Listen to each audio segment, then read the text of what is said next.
some ways, at some point in your life, everybody can be a lost rider.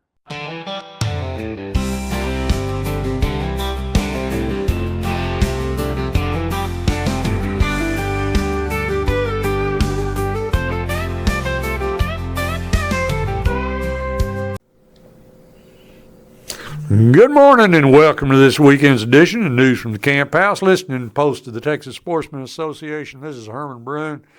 This weekend's edition is also brought to us by the Shaw's Bend Social Club, country club folks who don't have a country club. All right, we're sitting here this weekend. We have the House District 85 State Representative here with us. He's in the middle of a campaign. He's getting everything ready. We've got primaries coming up.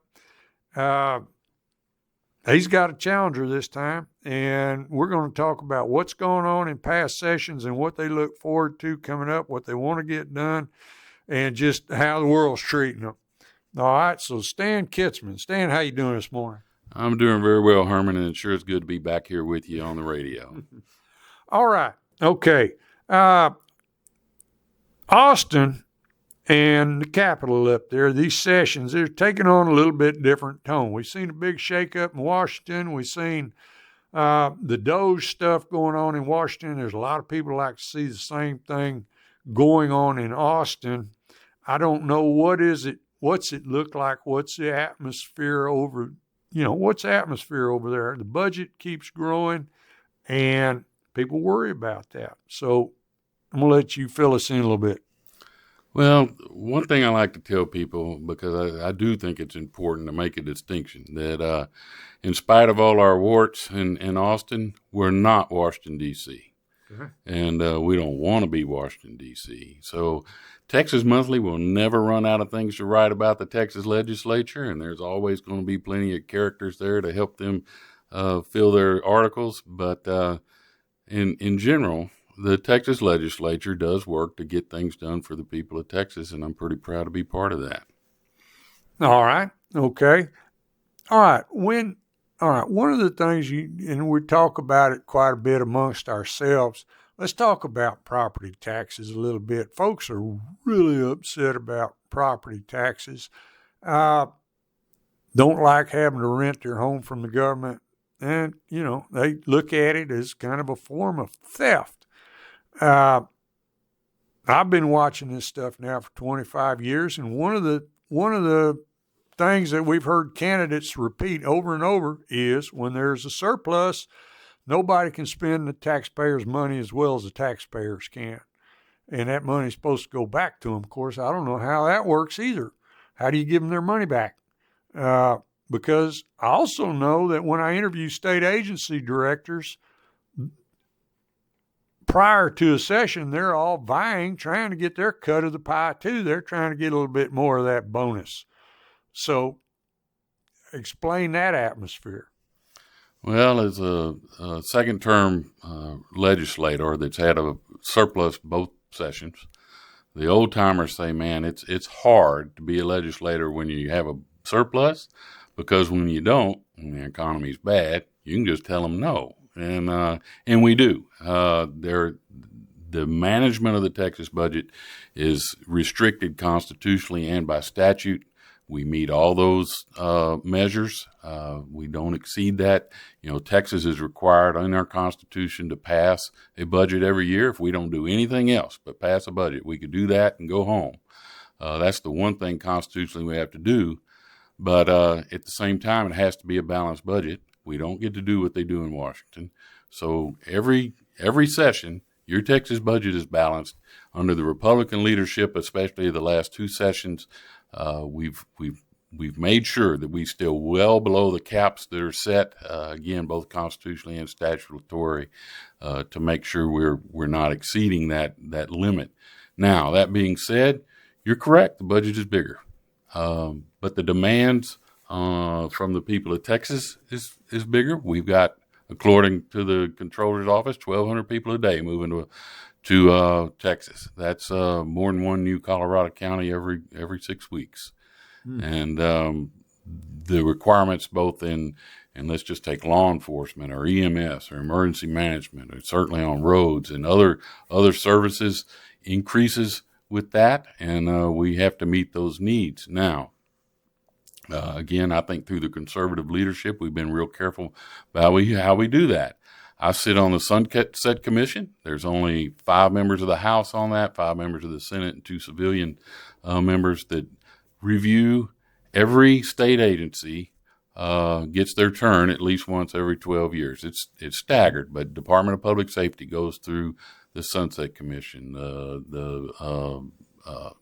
just pick it. I mean, Criminal Justice, Animal Health Commission, all those people go through the Sunset Commission, and we either decide whether they should be eliminated, whether they should be combined to be more efficient with another agency, or there's some reforms we need to make through the new law that would be coming up in that session to make them more efficient and more accountable to the taxpayers. And so Sunset is pretty important in the Texas budgetary process, and it's a good deal to be part of that.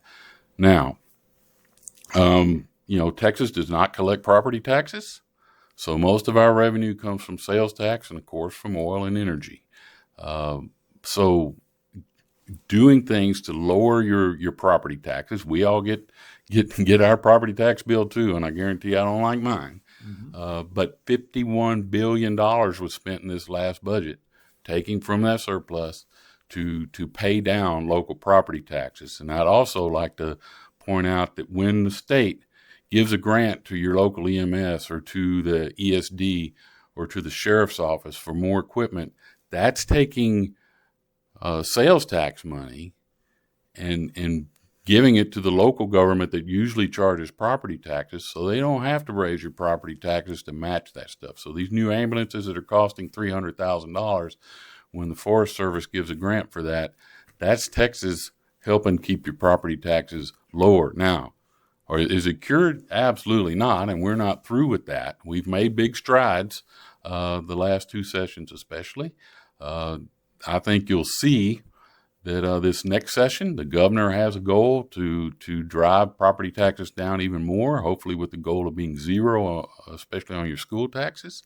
The lieutenant governor has a similar goal. As is typical, they have different visions of how to get to the same point.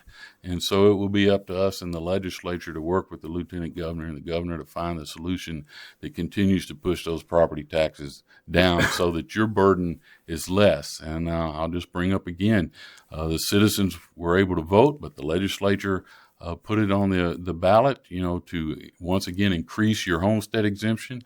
And so if you're a senior now, your homestead exemption is $200,000. Mm-hmm. If you're a small business, we went to an exemption there for $125,000. That's unprecedented. That wasn't happening like that before. But no doubt we're not through looking at what we can do with property taxes. I do think that from a practical standpoint, it can't all be eliminated in one fell swoop, because what are your local governments going to do for the revenue that's required? I mean, you can take Colorado County itself. Your county judge and your commissioners work on their budget every year. They watch the dimes and the pennies. As those demands increase, where are they supposed to get that money? That's the formula that's got to be worked out between them and the state. School taxes, the governor has made it his goal that the state should be paying 100% of the M&O on your school taxes. So you as a citizen won't have to pay the biggest part of what your property tax bill is anyway. I think all the Republicans are on board with that. I believe there'll be a few Democrats on board with that. It certainly will take a constitutional amendment, which requires 100 votes. So there's going to have to be some cooperation there somewhere to get that. And I just remind you that those items like your homestead exemption, that took 100 votes to get that on the ballot. And the votes were there, and that's why you had the opportunity to vote on that. We're going to keep fighting property taxes, and it is. And I'll use schools as an example. Mm-hmm. And in the 1830s, and we'll pick 1836 because we all know what that means. Mm-hmm. Texas decided they wanted public education. I will say they haven't found a way to pay for it since. Every session has to go back and face how they're going to pay for schools.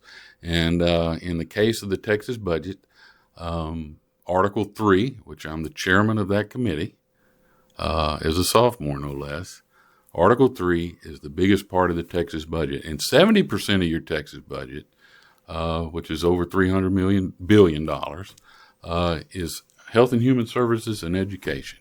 DPS and all that comes out of a smaller pot than those two things that require so much on our budget. But still, to go ahead and let the state accept more and more of your what would be a property tax burden, especially on schools, I guarantee that's a goal of the Republicans, and we're going to be shooting for that this next session. All right. One of the questions, because we keep getting these reports that, let's get into this in the second half, that education is we're spending a lot of money on education, but it keeps dropping. That these kids are falling out, that they're not reaching their potential. And we got to figure out, how do we keep throwing money at something and raise the bar? I'll tell you what, that'll be the question. That's how we'll start the second half. All right. We're going to take a quick break. Thank the folks who let us come on here every Saturday morning.